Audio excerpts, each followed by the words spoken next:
getting out my chest.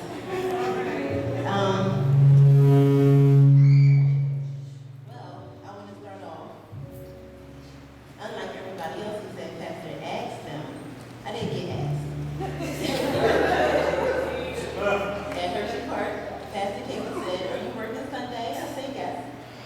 He said, "Well, are you coming to family and friends?" I said, "Yeah, I'll make it. I might be late." He said, "Okay, well, the topic is working together, work to have 5 to 7 minutes."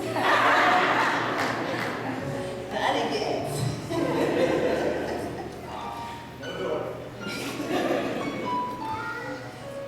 First giving honor to God, to my pastor and co-pastor, everybody in their respective places. I too want to be speaking about working together works, and it's funny how Sister Jonette and Sister Desiree kind of got some of what I have written down. And I'm starting off with Ecclesiastes 4:9-12. 2 people are better than one because they can help each other succeed. If either of them falls down, one can help the other up.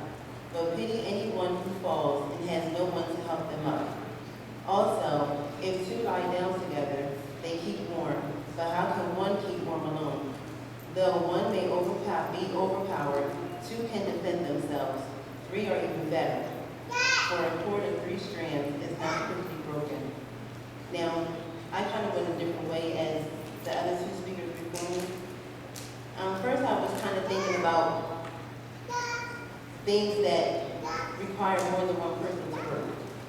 The first thing I thought of is marriage. A marriage requires more than one person to work. If you have one person doing all the work in a marriage, it's just not going to work. And also a sports team. Since I'm a football mom and it's football season, we're going to talk about football. You have a quarterback. The quarterback is the face of the team. If they win, the quarterback is praised. If they lose, the quarterback is blamed. But that quarterback can't make the team work by himself.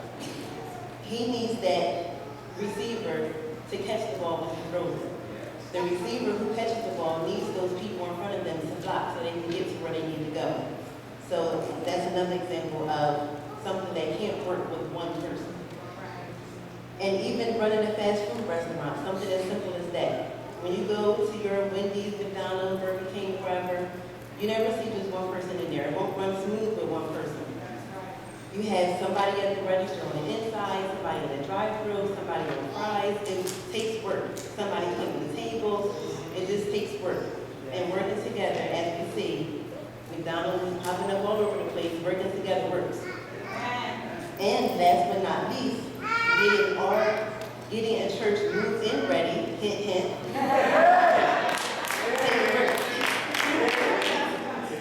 Like our pastor says, we're going to take some sweat equity. So we're going to need somebody to come in and help us work and pull up the carpet, knock down some walls, put some paint on the walls. We're going to have to work to get this church ready for us to move in when the pastor wants us in. So it's going to take a lot of working together to work. And over in Exodus, God told Moses to speak to the Israelites because God said it was time for them to be free from Egypt. Now, after much doubting and pleading and things that we do, God, I can't do it, I'm not good enough, why did you pick me, and it should be somebody else, but God shows him their reason. And after much pleading and doubting, God did help him out. God said in Exodus 4, then the Lord's anger burned against Moses, and he said, "What about your brother Aaron, the Levite? I know he can speak well. He is already on his way to meet you, and he'll be glad to see you. You shall speak to him and put words in his mouth. I will help both of you speak and teach you what to do. He will speak to the people for you as he were your mouth, and as if you were God to him." So, as we see, they did get free, so working together, once again, it works. And also I have Ephesians 4:16.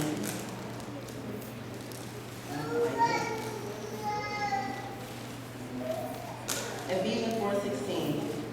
From From him the whole body joined and held together by every supporting ligament, grows and builds itself up in love as each part does its work.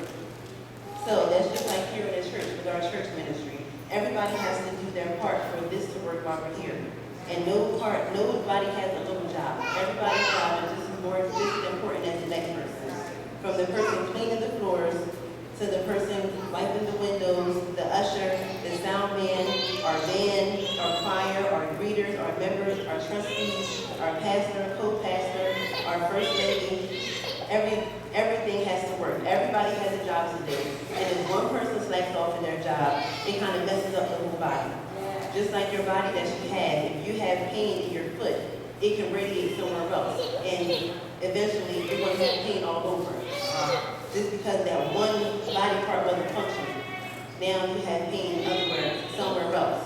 And if you don't take care of that, you're going to have pain somewhere else. And before you know it, the whole body is going to shut down. And it's just like us. Our whole body can shut down if somebody slacks on their job and don't do what they're supposed to do. And last, I have Genesis 11. It says, then they said, come let us build up ourselves a city with a tower that reaches to heaven so that we may make a name for ourselves. Now, this is an example of working together for the wrong reason. They wanted to build a tower to make a name for themselves.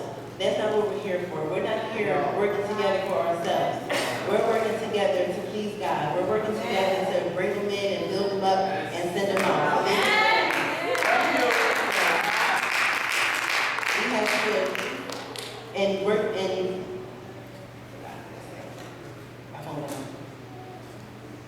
and making a name for ourselves is not just how they were talking in Genesis.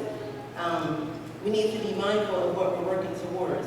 Negative talking is bringing somebody down, so you're not working together for the kingdom. If you're talking about this sister over here or that brother over there, negative thinking is not working together because it's not building the kingdom, because whatever you think on the inside is going to come out on the outside. So if you're thinking on the inside negative thoughts, this church is not going to work, I don't know why I'm here, it's going to portray on the outside and it's not going to work. So in closing, I just want to say that we need to work together for God's purpose. Leave your own selfish reasons aside, your own agendas, put them to the side, and let's work together for God's purpose.